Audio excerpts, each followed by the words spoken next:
And down the track goes the Pony Express.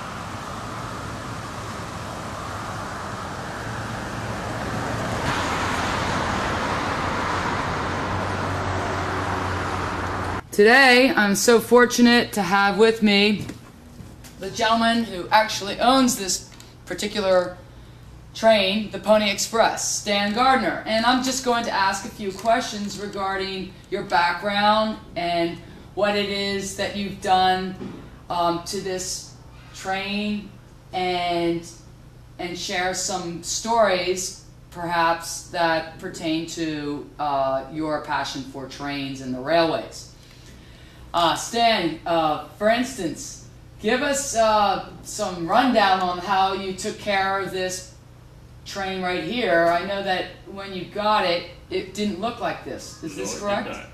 No, what did you have to do? It was a bare shell of a baggage car, just plain metal walls, and I spent some time figuring out what to do with it. Probably more time figuring out what to do with the interior than it took to do it. Mm-hmm. And then once I had the design down and did it all on the computer, and then set up a wood shop here in the car, and hired a carpenter to help me, and we made sawdust and turned it into this. Was there actually a train that was the Pony Express, named the Pony Express, or did you just bring up that name on your own? Well, the car got named Pony Express by the prior owner because it was originally built as a horse car. Oh, cool. That makes sense. It just needed a name, and that's the name it got. Okay. Someone had mentioned that if we tore the carpet out and the floor panels, what would be here, like a grid for the... There's a slotted grate floor that is obviously for the waste discharge from the horses. Right on. So it's from the end of the bar down to the other end of the bar down to these doors, and then from the other side of the doors down to the end of the car is the graded floor. Okay, super. Have you ever taken this with a bunch of ponies yet? I don't take ponies in the Pony Express anymore. No more, but you did. No, I didn't. Oh, but it had been used with ponies, right? When it was still a Canadian Pacific car, it was used to haul Royal Canadian Mounted Police show horses. Wonderful. Where did you purchase this train? Up there in Canada, or was it through someone else? And well, it belonged to a very good friend of mine who was unfortunately killed in an accident, and he kept it on the railroad I had out in Fillmore, California, and so I bought it from his estate. Wonderful. That makes sense. I mean, you're a friend, and today there was a special day here in San Pedro, and you shared this, and you were so cordial. We had a lot of people through here. So over 1,000. Right. Well over 1,000. What are some of the main questions that people are asking you about, or is it they like to know what we do with the car, and what I do with it is I charter it out to groups, and we go to San Diego for a day, or we go to San Luis Obispo.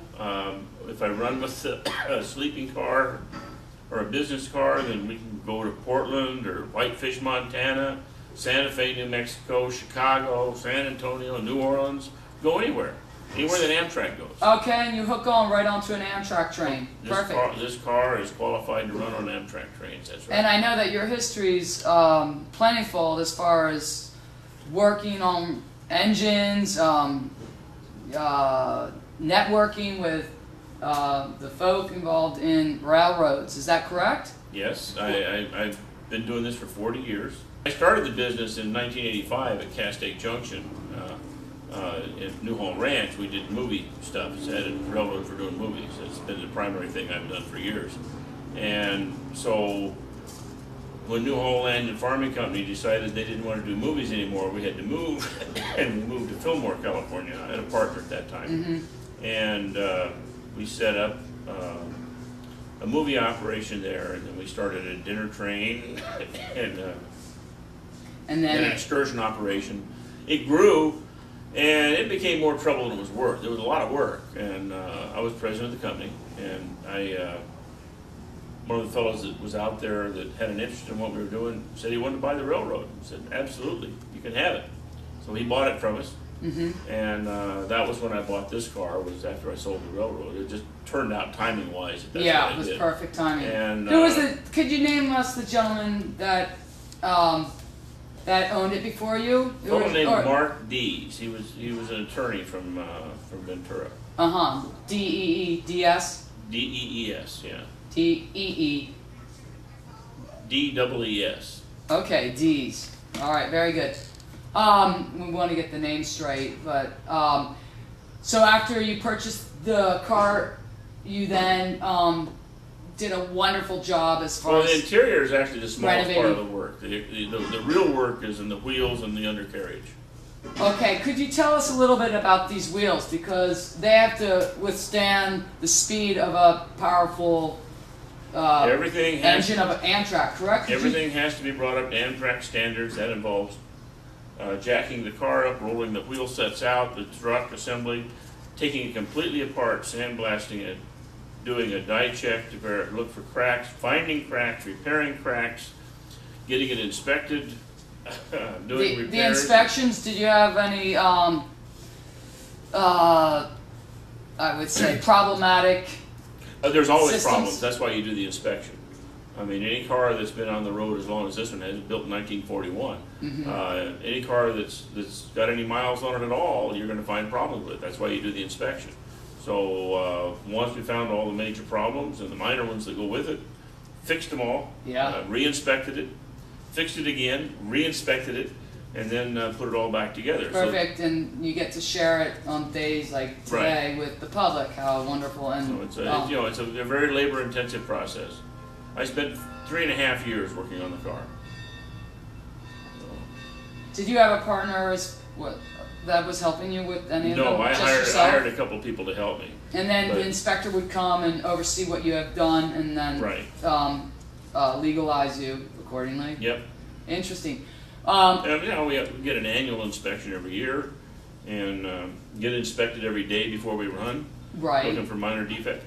So there's always something. What's the title of the professional who comes in to inspect? He's an inspector. He's called the inspector. Before this engine goes anywhere, it has to be inspected every time? Every time. Does that go for other Amtrak trains? Every Amtrak piece of equipment gets a daily inspection, and if you're on a long-haul train, it'll get a 1,500-mile inspection. Okay. And getting to your business, which now pertains to, for instance, the charters, right? What if I have a party of 30? Would you be able to take us, say, from here to Chicago? This car by itself isn't going to be able to go to Chicago with a group of people like that because I don't have any sleeping accommodations. I could team up with a sleeping car.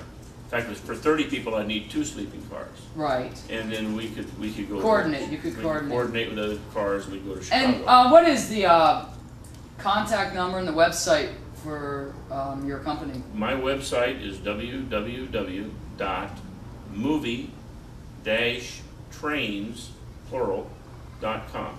And I believe that you been working with the movies and hooking up the major movie companies with trains. Is that right? That's the other thing I do. I supply trains and locations to the motion picture industry. I've been doing that since 1972. Wow. And one of your favorite films where you actually supplied the film company with trains was what? Oh Brother, Where Art Thou? One of my favorite films. Where did that take place? Greenville, Mississippi. Interesting. And how many trains did you pull in there through your networking? I brought in a steam locomotive, 6 freight cars, and a caboose. And a little bit about the plot, if you don't mind. Just maybe some viewers may want to watch the movie someday. Well, it's a great movie. It's a Coen Brothers film. Stars George Clooney, John Turturro, and Tim Blake Nelson. Oh no, George Clooney. And it involves the 3 of them being escapees from a Mississippi chain gang, and they're trying to hop a freight train, and they don't particularly succeed very well at it. And it's one of the opening scenes in the movie, and it sets the tone for the film as these guys are really not very good at anything. And it's a fun film. Wonderful. Give us the name of that movie. Where Art Thou? Oh, Brother, Where Art Thou? Too cute. I really, Stan, appreciate your time. Thank you so much. So long. Don't you,